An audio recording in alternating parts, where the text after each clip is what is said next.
नमस्कार, मैं हूं निकिता और आप देख रहे हैं सत्यहिंदी.com। चलिए एक नजर डालते हैं अब तक की सुर्खियों पर। पंजाब के बठिंडा से इस वक्त एक बड़ी खबर सामने आ रही है। मीडिया रिपोर्ट्स के मुताबिक बठिंडा के मिलिट्री स्टेशन में गोलीबारी हुई है। गोलीबारी में 4 लोगों की मौत की खबर सामने आई है। बताया जा रहा है कि गोलीबारी की घटना बुधवार तड़के 4:30 बजे की है। अभी तक गोलीबारी की वजह का पता नहीं चल सका है, न ही इस बात का पता चला है कि गोलीबारी की वारदात को किसने अंजाम दिया। आला अधिकारी मौके पर पहुंचकर मामले की जांच कर रहे हैं। कांग्रेस नेता राहुल गांधी की मुश्किलें कम होने का नाम नहीं ले रही। खबर है कि बिहार के पटना में आज एमपी एमएलए कोर्ट में मोदी सरनेम पर की गई उनकी टिप्पणी को लेकर उनकी पेशी है। बता दें, बीजेपी नेता सुशील कुमार मोदी ने उनके खिलाफ केस दर्ज कराया था। साथ ही बता दें कि मोदी सरनेम पर की गई उनकी टिप्पणी को लेकर आपराधिक मानहानि के एक मामले में सूरत कोर्ट पहले ही राहुल गांधी को 2 साल कैद की सजा सुना चुकी है। इतना ही नहीं, सजा सुनाए जाने के बाद राहुल की संसद की सदस्यता को भी रद्द कर दिया गया। सदस्यता रद्द होने के बाद सरकार यहीं नहीं रुकी, बल्कि उनको सरकारी बंगला खाली करने का भी नोटिस थमा दिया।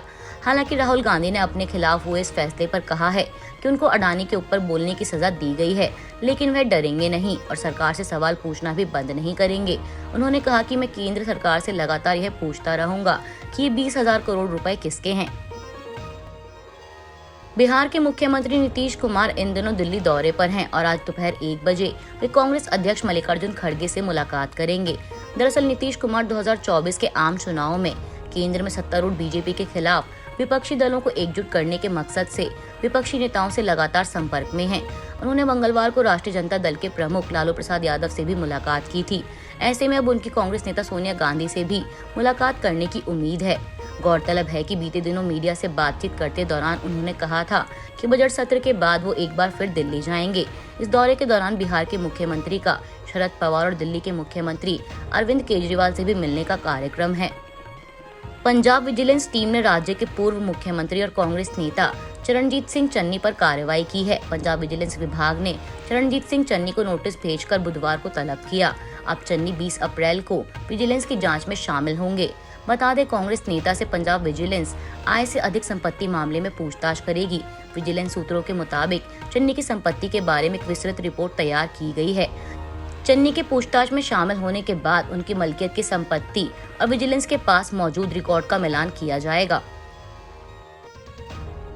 कर्नाटक विधानसभा चुनाव 2023 को लेकर बीजेपी ने अपने उम्मीदवारों की पहली लिस्ट जारी कर दी है। केंद्रीय मंत्री और बीजेपी नेता धर्मेंद्र प्रधान ने 189 उम्मीदवारों के नाम का ऐलान किया है। इसमें ओबीसी कैटेगरी से 32, एससी से 30 और एसटी से 16 उम्मीदवार शामिल हैं। वहीं उम्मीदवारों की पहली लिस्ट में 52 नए नाम हैं। इसमें बीजेपी ने 9 doctor, retired IAS, IPS, 31 post graduate और 8 महिलाओं को टिकट दिया है। इसके अलावा मौजूदा मुख्यमंत्री बसवराज बोम्मई शिवगांव सीट से चुनाव लड़ेंगे। आपको बता दें कि बीजेपी ने कांग्रेस के दिग्गज नेता सिद्धरमैया और डीके शिव कुमार का सामना करने के लिए सोमन्ना और आर अशोक को मैदान में उतारा है। वे 2-2 सीटों पर चुनाव लड़ेंगे। वहीं कर्नाटक के पूर्व मुख्यमंत्री और बीजेपी नेता बीएस येदियुरप्पा के बेटे विजेंद्र को शिकारीपुरा सीट से टिकट दिया गया है। साथ ही बता दें कि इससे पहले कर्नाटक बीजेपी के वरिष्ठ नेता केएस ईश्वरप्पा ने पार्टी के राष्ट्रीय अध्यक्ष जेपी नड्डा को पत्र लिखा है, जिसमें उन्होंने राज्य में आगामी विधानसभा चुनाव लड़ने से इनकार किया है। आपको बता दें कि कर्नाटक में 224 सदस्यीय विधानसभा सीट पर 10 मई को एक ही चरण में वोटिंग होगी और इसके नतीजे 13 मई को आएंगे। महाराष्ट्र के पूर्व मुख्यमंत्री उद्धव ठाकरे के बेटे आदित्य ठाकरे ने मंगलवार को भाजपा पर निशाना साधते हुए आरोप लगाया कि सत्तारूढ़ शिवसेना की सहयोगी पार्टी राज्य में दंगे भड़का रही है। ठाकरे गुट के नेता ने कहा कि हमारा हिंदुत्व स्पष्ट रूप से परिभाषित है और ये जग जाहिर है। हमें इस बात से कोई मतलब नहीं है कि कुछ लोग क्या खाते हैं, लेकिन भाजपा के साथ ऐसा नहीं है। हम लोगों को इसलिए नहीं जलाते कि वे क्या खाते हैं। अगर ये भाजपा का हिंदुत्व है तो यह मुझे, मेरे पिता, मेरे दादा और हमारे लोगों को स्वीकार्य नहीं है और ये महाराष्ट्र को भी स्वीकार्य नहीं होगा। आदित्य ने कहा कि अयोध्या में राम मंदिर केंद्र सरकार की वजह से नहीं बन रहा है। उन्होंने कहा, अगर आपको ऐसा लगता है कि राम मंदिर का निर्माण केंद्र सरकार की वजह से हो रहा है तो आप गलत सोच रहे हैं। राम मंदिर बनने का आदेश सुप्रीम कोर्ट ने दिया है, केंद्र सरकार ने नहीं। इस दौरान आदित्य ठाकरे ने ये भी कहा कि भाजपा राज्य में दंगे भड़का रही है। कश्मीरी पंडितों के बारे में क्या? दुनिया के सबसे बड़े हिंदुत्ववादी पार्टी कश्मीरी पंडितों के बारे में क्यों नहीं बोल रही, जो कश्मीर से सुरक्षित स्थानों पर तबादले की मांग कर रही हैं, जबकि कश्मीरी पंडित आज भी मारे जा रहे हैं। राजस्थान के पूर्व उप मुख्यमंत्री और कांग्रेस नेता सचिन पायलट ने पार्टी की ओर से दी गई नसीहत को दरकिनार करते हुए मंगलवार 11 अप्रैल को राज्य में अनशन किया। उन्होंने पूर्व की वसुंधरा राजे के नेतृत्व वाली भाजपा सरकार के कार्यकाल में हुए कथित भ्रष्टाचार के मामलों में कार्रवाई की मांग को लेकर एक दिन के लिए यह अनशन किया। वहीं पायलट के इस कदम के बाद अब राज्य की सियासत तेज हो गई है। खबर है कि मुख्यमंत्री अशोक गहलोत ने आज बुधवार को कैबिनेट की बैठक भी बुलाई है। हालांकि फिलहाल पायलट पर कांग्रेस का रुख नरम है। राजस्थान के प्रभारी सुखजिंदर सिंह रंधावा पायलट के संपर्क में हैं। मीडिया रिपोर्ट्स के मुताबिक पायलट कल दिल्ली आ सकते हैं, जहां प्रभारी उनसे मुलाकात कर विवाद सुलझाने की कोशिश करेंगे। कांग्रेस के सूत्रों के अनुसार पार्टी नेतृत्व अभी भी गहलोत बनाम पायलट विवाद सुलझाने की कोशिश करेगा।